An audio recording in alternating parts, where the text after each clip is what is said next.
बिस्मिल्लाहिर्रहमानिर्रहीम। अस्सलाम वालेकुम। एक्सरसाइज 1.3 का क्वेश्चन नंबर 8 स्टेटमेंट ये है कि इफ़ ए 1201 ये एक मैट्रिक्स है, बी 1120 ये दूसरा मैट्रिक्स है। अगर ये दो गालिब हों देन वेरीफाई। क्या चीज़ वेरीफाई करनी है वो है पार्ट नंबर 1, ए प्लस बी होल ट्रांसपोज बराबर है ए का ट्रांसपोज अलहदा जमा बी का ट्रांसपोज अलहदा। यानी ये भी क्वेश्चन नंबर 5 की तरह ही है कि इसके अंदर हमने साबित करना है कि लेफ़्ट हैंड साइड और राइट हैंड साइड का जवाब बराबर है। पार्ट नंबर 2 है ए माइनस बी होल ट्रांसपोज और ये बराबर है ए ट्रांसपोज माइनस बी के ट्रांसपोज के। इस छोटे से लेक्चर के अंदर जस्ट हमने ये दो पार्ट सॉल्व करने हैं। फिर उसके बाद होगा सिमेट्रिक और स्क्यू सिमेट्रिक क्या होता है। पहले हम उसकी डेफिनेशन लेंगे नेक्स्ट लेक्चर के अंदर और फिर डेफिनेशन के बाद हम देखेंगे कि कैसे इन चार पार्ट्स को सॉल्व करना है। तो आज के लिए सिर्फ पार्ट नंबर 1 और पार्ट नंबर 2 ही कि जिसके अंदर दो काल्बों के मजमूए का ट्रांसपोज के बारे में बताया हुआ है। इसी तरह का नेक्स्ट जो एक्सरसाइजेज हमने पढ़नी है कि जिनके अंदर काल्बों की ज़रब पढ़ेंगे हम, तो उसके अंदर काल्बों की ज़रब का ट्रांसपोज उसका कानून और है, काल्बों की जमा का ट्रांसपोज ये और है। मैं फ़र्क बताऊंगा आपको, लेकिन आज जस्ट ये दो पार्ट हम सॉल्व करते हैं। क्वेश्चन की स्टेटमेंट मैंने ब्लू कलर में लिख दी और पार्ट्स जो थे जिनको प्रूफ करना है वो रेड कलर में है। अगर मैं इनको जूम इन करके आपको दिखाऊं कि ब्रैकेट के अंदर क्या चीज़ है, तो देखें ब्रैकेट के अंदर है मजमूआ, दो काल्बों का मजमूआ है और ऊपर ट्रांसपोज आ रहा है। तो हम इसको बोलेंगे दो मैट्राइसिस के सम का ट्रांसपोज, मजमूए का ट्रांसपोज। ये बराबर किसके होता है? ये बराबर होता है पहले जो कालब है उसका ट्रांसपोज जमा जो दूसरा है उसका ट्रांसपोज। यानी कि जो तरतीब पहले दी हुई है वही तरतीब बाद में आएगी। इसी तरह से जो माइनस है, अगर माइनस की बात करें तो जो पहले कालब है उसी का ट्रांसपोज आएगा, बाद में दूसरे का ट्रांसपोज आएगा। लेकिन ज़रब के अंदर ऐसा नहीं होता। ज़रब वाला जो ट्रांसपोज है वो हमने डिटेल से पढ़ना है। ज़रब के अंदर क्या होता है कि जब हम ट्रांसपोज ले रहे होते हैं तो ये बराबर होता है बाद वाले का ट्रांसपोज पहले और पहले वाले का ट्रांसपोज बाद में। इसी तरह से एक और कॉन्सेप्ट है, बल्कि मारूज़ी है, जो पेपर में आती है MCQs टाइप के दो कालिब हों उनका इन्वर्स लें। ये आखिरी एक्सरसाइजेस के अंदर हम यूज़ करेंगे जो कि इसी से मिलता जुलता कॉन्सेप्ट है। अगर इन्वर्स लेंगे ज़रब का तो बाद वाले का पहले आएगा इन्वर्स और पहले वाले का बाद में आएगा। इसको माकूस भी बोलते हैं। तो ये कॉन्सेप्ट हमने नेक्स्ट यूज़ करने हैं अपने आने वाले लेक्चर्स के अंदर कि जिनके अंदर एक्सरसाइज 1.5 को सॉल्व करना है, 1.6 को यूज़ करना है, तो ये वहाँ पे यूज़ होंगे 1.5 में। अभी जस्ट हम जो मजमूआ है उसके ट्रांसपोज की बात करते हैं और उसमें भी हमने साबित करना है, लिहाजा मैं पार्ट नंबर 1 पहले सिलेक्ट करता हूँ। अब साबित करने वालों को दो तरह से हम सॉल्व कर सकते हैं कि लेफ़्ट राइट अलग-अलग सॉल्व कर लें, या जैसे ये लिखा हुआ है बिल्कुल हूबहू वैसे चलाएं। क्वेश्चन को दरमियान में लिख दें बराबर का साइन और इधर लिख दें कि हम इसको सॉल्व कर रहे हैं, और फिर क्या करें, ये जो ब्रैकेट लगी है ये bracket as it is use कर लें। इसके ऊपर जो टी लिखा है ये भी वैसे ही रेड कलर में लिख दिया मैंने।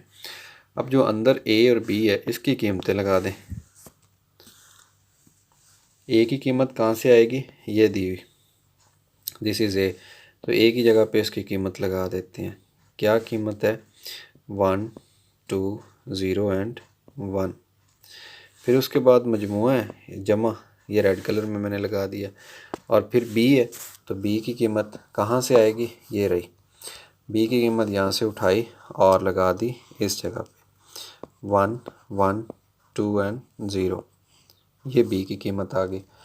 और अगर बात करें राइट साइड की तो राइट साइड पे जो मैट्रिक्स लिखा हुआ है ए, इसको लिखते हैं, ये आ गई जी ए की कीमत 1 2 0 एंड 1, और इसके ऊपर जो ट्रांसपोज है ये टी वैसे ही लिख देता हूँ, प्लस का साइन भी वैसे ही।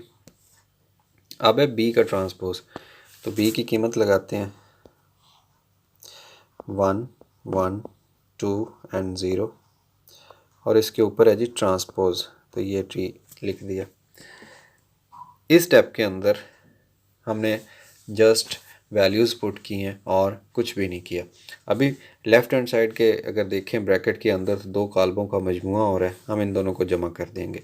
जमा करने का असूल बहुत अच्छे तरीके से हम जान चुके हैं कि जब जमा करना है तो पहले एलिमेंट के अंदर पहला, दूसरे के अंदर दूसरा और तीसरे के अंदर तीसरा रुकन जमा करना है।